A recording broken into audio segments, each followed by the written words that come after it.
Hello and welcome back to another episode of Thinking Clearly with George Tracy. So, the question we're going to be trying to address today is, how does property work?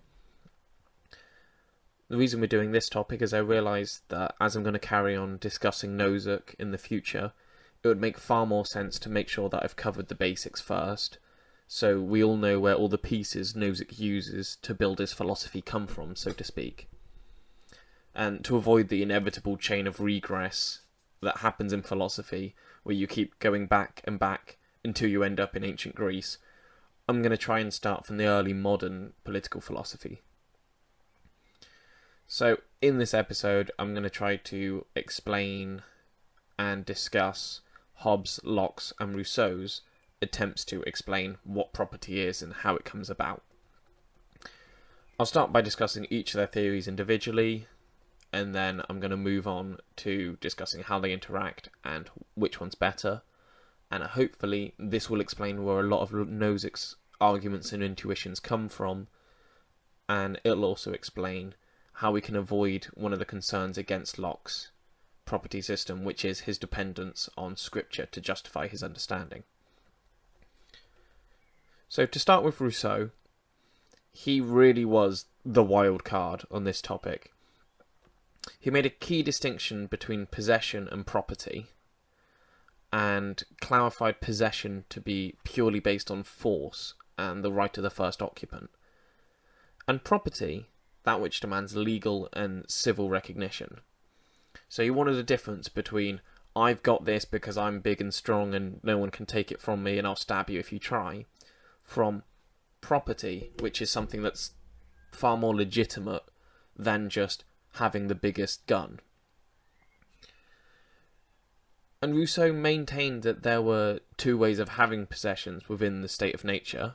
He thought there was the right of the first occupant, which entailed that the first individual who walked there and claimed it, or worked the land, had the right to use it. But he also said that this method frequently lost out to the right of the strong.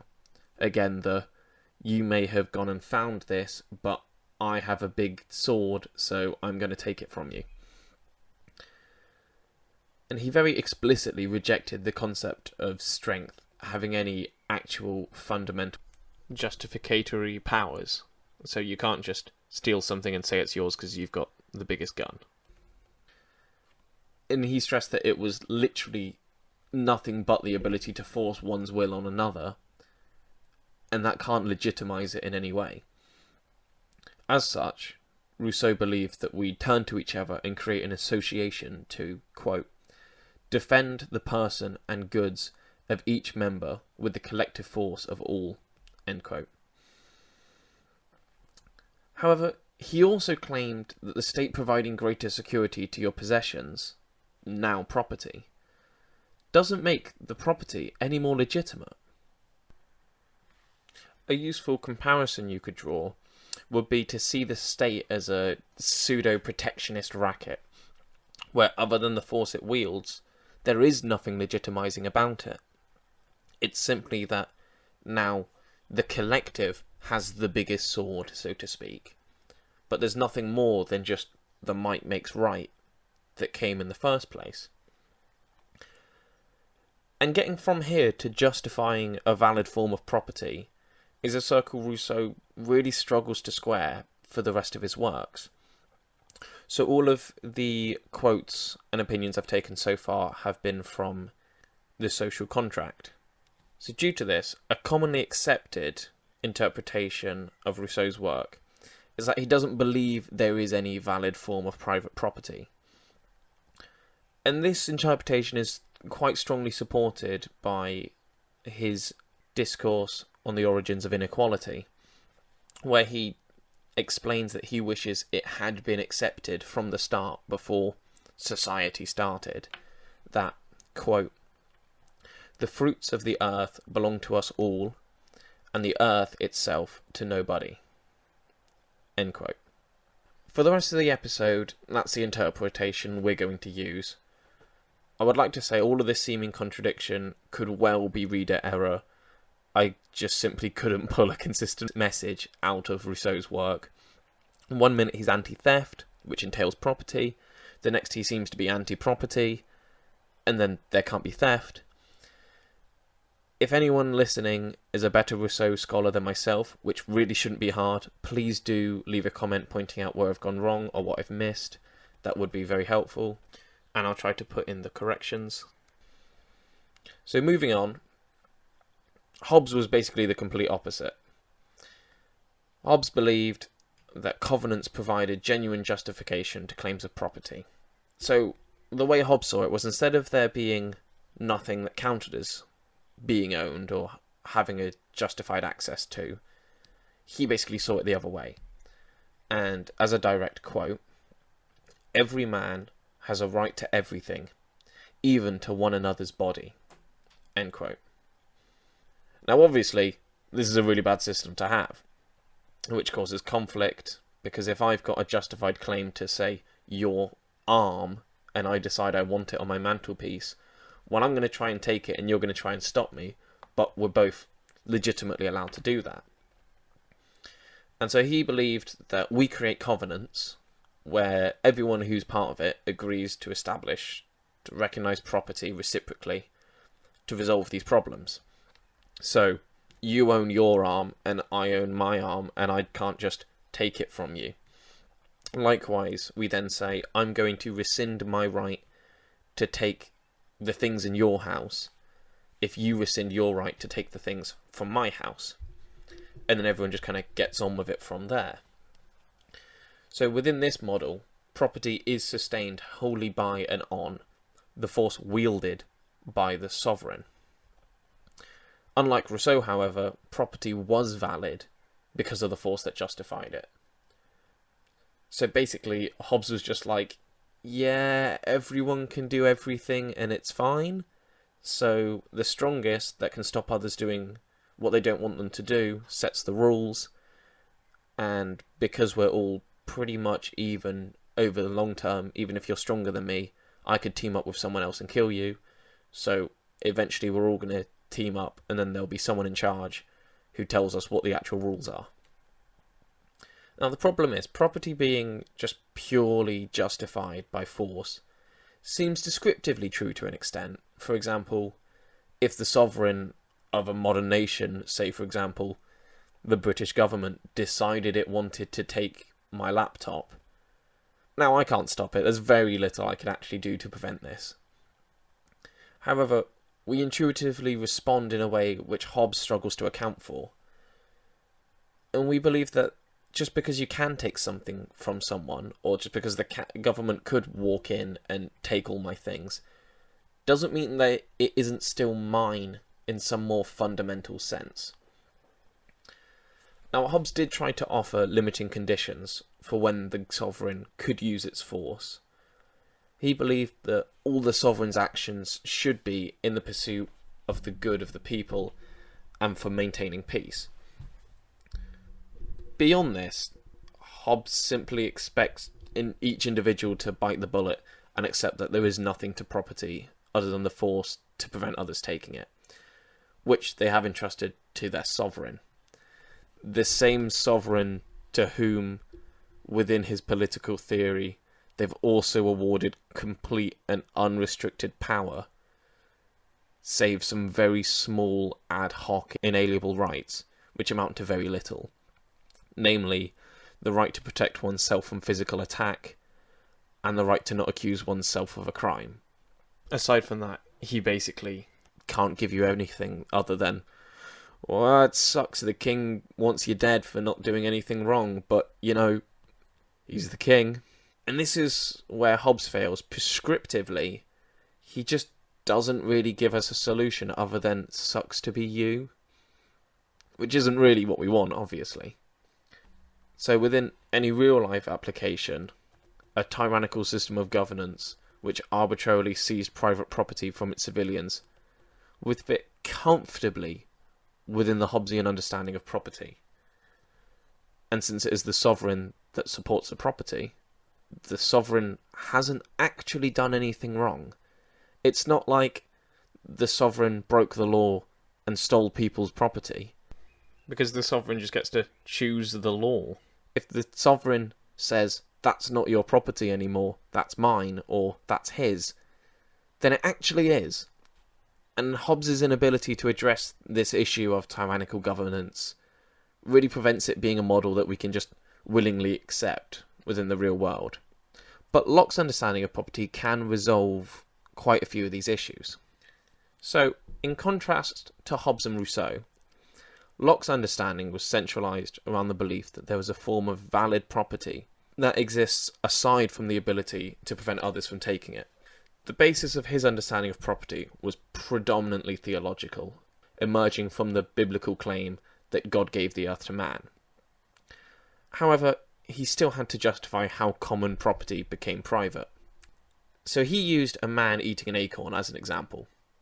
He stressed that that nourishment is that man alone's.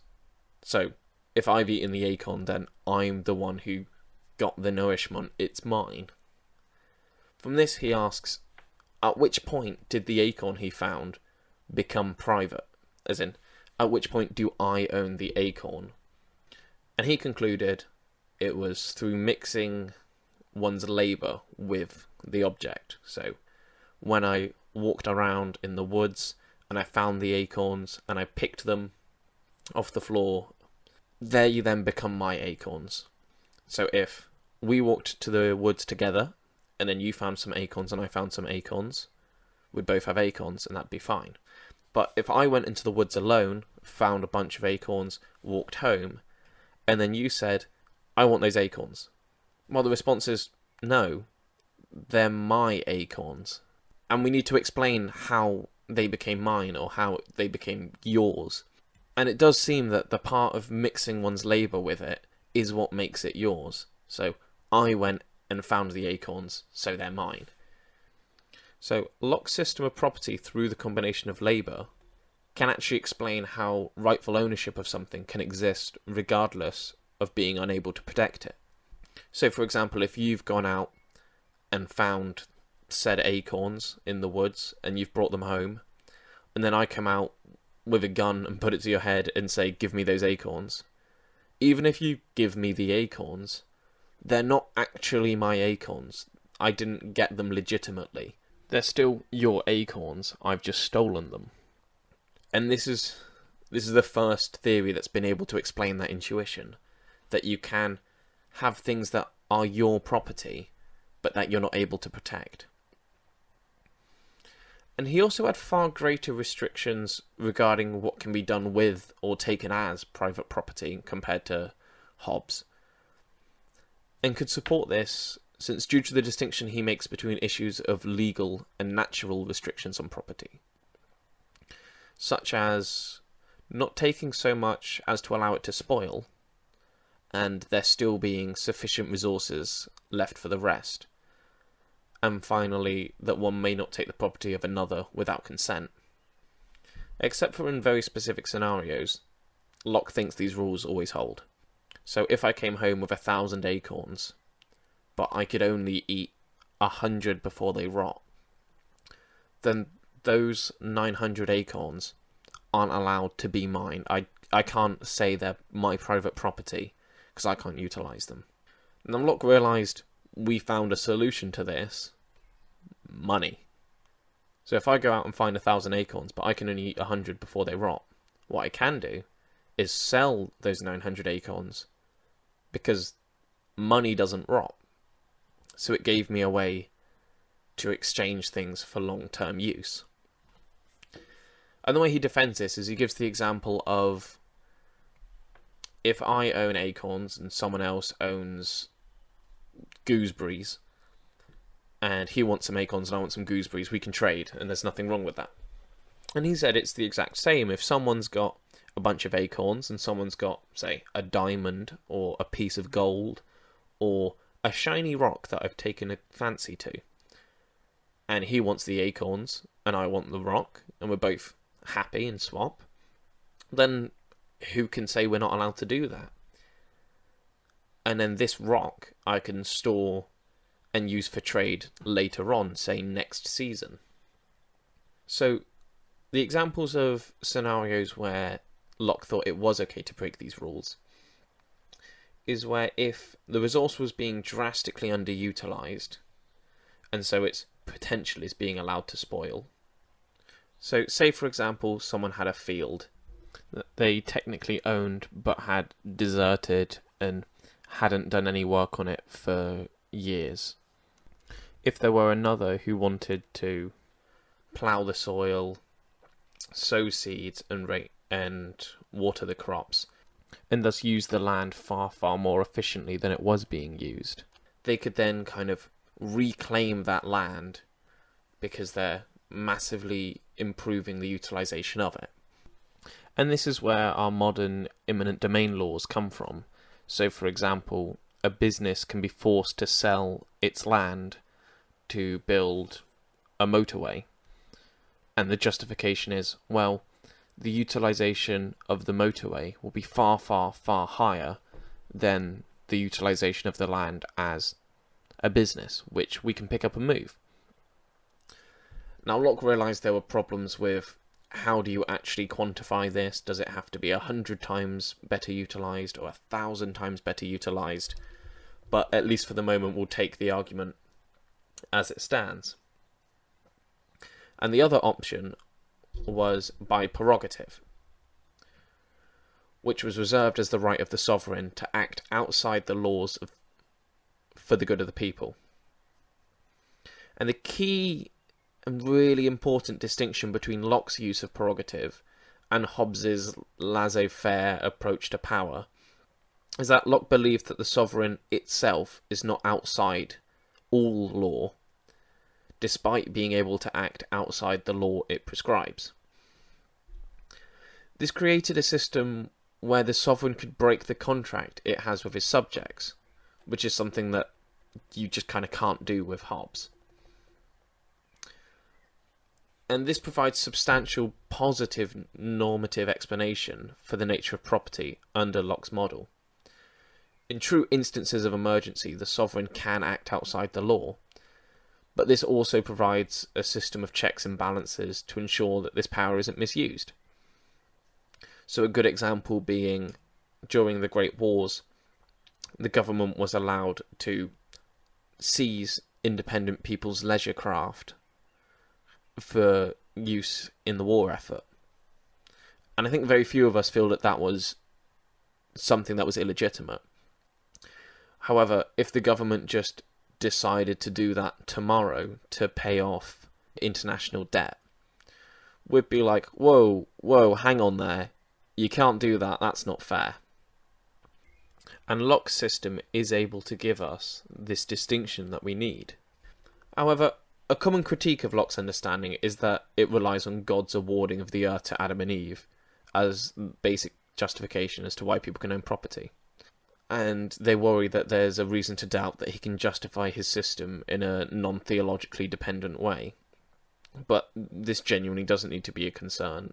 Locke also cites that the same conclusion can be reached from reason alone if you accept that men, quote, once born, have a right to their preservation, end quote.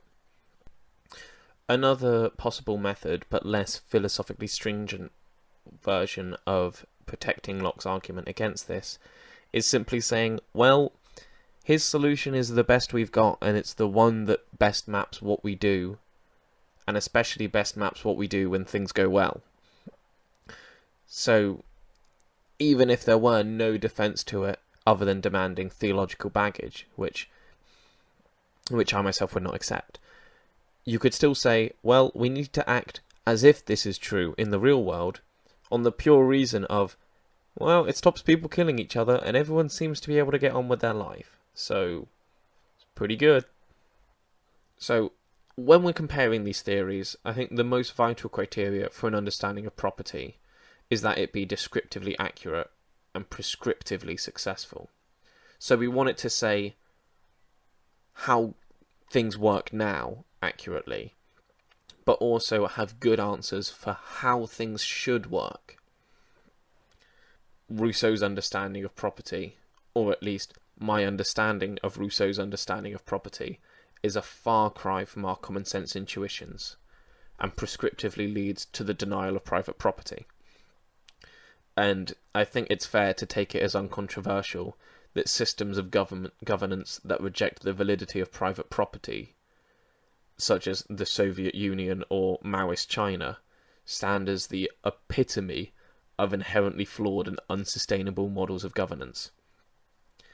The Hobbesian understanding, however, although descriptively true to quite an extent, creates too great a dependency on the state for property. In such environments, the sovereign could use its power without any real restrictions, causing economic uncertainty, and due to it being disjointed from our intuitions, moral outrage at the state. So, for example, imagine if tomorrow the government just decided it owned your car and took it. There would definitely be riots started trying to do that.